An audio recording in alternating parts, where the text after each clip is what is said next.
Hi, Gabriel Josiah here again. All right now we're going to be uncovering the net working capital to sales ratio. The net working capital to sales ratio is a key measure of how efficiently a company uses its resources to generate sales. It isn't just another ratio to memorize, even though it's unpopular. But understanding this metric can guide decisions that impact cash flow, liquidity, and growth. Let's dive in and see how to interpret and apply this ratio, both in exams and real world financial analysis. Let's dive into it quickly. Let me share my screen, like is our custom in looking descriptively at these fantastic tools. You can see my screen now, and I want to describe the net working capital to sales ratio. It measures the proportion of the company's net working capital, that is, your current assets minus your current liabilities, in relation to its total sales or revenue generated for that financial year or accounting period. The ratio helps assess how effectively a company is using its working capital to support sales activities. This is very important. So your working capital is geared at generating sales, not just to run the office or day-to-day operations, but is geared at bringing in revenue and expanding the company's revenue base. This is very important. So the formula, it's on the screen, is stated as net working capital, where your working capital is the current asset less your current liabilities, while your net sales is the revenue generated within that accounting period. The ratio shows the relationship between the company's liquid assets after meeting its short-term obligations, which has to do with day-to-day running of the company or day-to-day settlement of obligations. It's also needed for liquidity. This is measured by sales revenue. So after meeting your short-term obligations, the need for liquidity and a stable liquidity measured by the sales revenue generated after you've made those liquidity is what the net working capital ratio to sales is what is all about. It's also calculated as follows. So this formula, it's an offshoot of the previous one we've seen, or I showed in the other slide, which has to do with your current assets minus current liabilities divided by the sales revenue. Okay, so let's apply this and portray graphically how to calculate it. So if you have your calculator with me, let's go to Sharable 2, the example we've been looking at, Nigeria PLC. All right, so what is our current asset for the year ending 31st December 2020, which we'll be using? Our current asset is graphically 1 billion and 45,000. 1 billion and 45,000. Okay, so let me pick that. If you have your calculator, if you're writing, just take note of that. I'll be sharing that on my screen. So 1 billion and 45,000 is the figure. Okay, so we have it as 1 billion and 45,000 for our total current assets. So let's go and pick our total current liabilities for the ending of the year 2020. So let's pick our total current liability. Our total current liability is about 400 million naira. Our total current liability for the ending of the year 2020 is 400 million naira. So I think our current liability add it up here. So our current liability is 400 million naira. So what is our net working capital? We have it as our total current assets plus our total current liability, which is 1,445 million naira. So our formula for the net working capital to sales ratio is our current asset less our current liabilities divided by our sales revenue. So we're not going to add our current liabilities. We're going to deduct our current liabilities. So now we are deducting our current assets. We're deducting our current liabilities, I beg your pardon, from our current assets. And we have it as 645 million. So we deducted 400 million from 1.45 billion naira. And we have 645 million naira as our net working capital. Okay, so let's go now, and from the formula, we're supposed to get our sales revenue for the period, or net sales revenue for the period. So going back to the question, our SCI is where our sales revenue is. So pick our revenue for 31st December, the ending of the period, and add it here. Okay, so our sales revenue is 1.2 billion naira. 1.2 billion naira. So what is now our net working capital to sales ratio? Is what we want to calculate, our net working capital to sales ratio. So we have it as our net working capital divided by our sales revenue expressed as a percentage, which is 53%. Have it as 53. Express it practically. We have it as 53.7%. 53.75%. Let's say approximately it's 54%. 54% approximately. So from the formula, you will see that the working capital to sales revenue from what we have calculated with the practical example from Shaributu Nigeria PLC is that the working capital is 54% of the sales revenue. Now let's align the net working capital to sales ratio to our cash operating cycle, because they relate very graphically.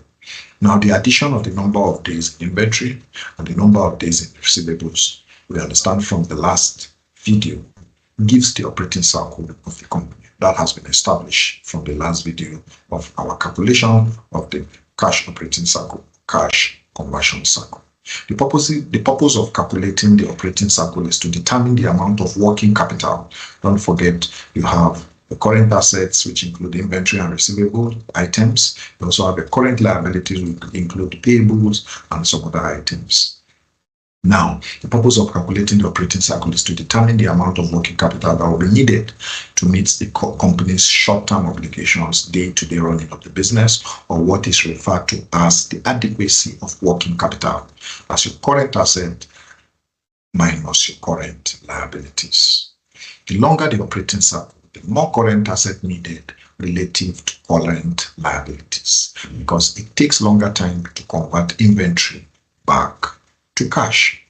This also means that the longer the operating cycle, the more net working capital that will be required to run the business. However, in determining the liquidity required by the company, net operating cycle is more appropriate, because the longer the net operating cycle, the more the liquidity the company will require. So net operating cycle is determined by removing the number of days the company enjoys on accounts payable from the operating cycle calculated above. So like we've seen in the example, you have the cash operating cycle, inventory holding period, added to your receivable collection period unless the trade payables period, to have the number of days it takes to convert your stable cash, which directly is proportionate to your net working capital. So graphically, that is how they relate.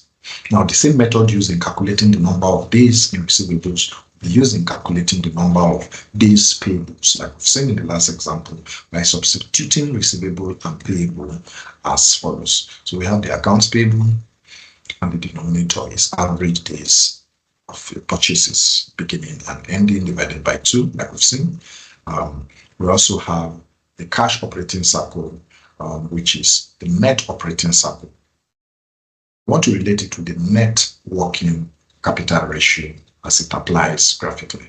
Now we have the net operating cycle, which is the number of days as your numerator and your inventory as your denominator, plus the number of days as your numerator and your denominator as the number of receivables added together, while we deduct the number of days and our payables to have or to arrive at our net operating cycle. So what does the net working capital to sales ratio mean, looking at the interrelationship between the cash operating cycle and this net working capital to sales ratio? It indicates the percentage of the company's sales that is supported by working capital, and the working capital is derived from cash operating cycle. This is very simple. Now, a higher ratio suggests that the company is using more of its resources to finance day-to-day operations, while a lower ratio indicates that the company is generating sales with less reliance on working capital. This is very important. So a higher ratio suggests that resources to manage day-to-day operations are available, while a lower ratio indicates that the company is generating less sales with reliance on working capital. What's the implication? So the balanced or a balanced net working capital to sales ratio reflects effective use of working capital in driving sales. This is very important. So balancing net working capital with the sales activities shows effective use of working capital in driving sales and bringing in more revenue to the company. A ratio that is too high may indicate inefficiency, where too much capital is tied up in operations. So when you have a higher ratio, as much as 10%, in the case of Shabobutu, we saw 54% approximately, from 80%, 90% working capital, you could see that you're tying too much cash down in day-to-day operations. And this is not sustainable. While a very low ratio may suggest that the company is undercapitalized and would struggle to sustain its sales activities without sufficient working capital. So it's very important to balance the working capital to be able to capitalize the day-to-day activities, meet obligations, and derive or generate revenue or sales for the company. Now, what are the cause and effect?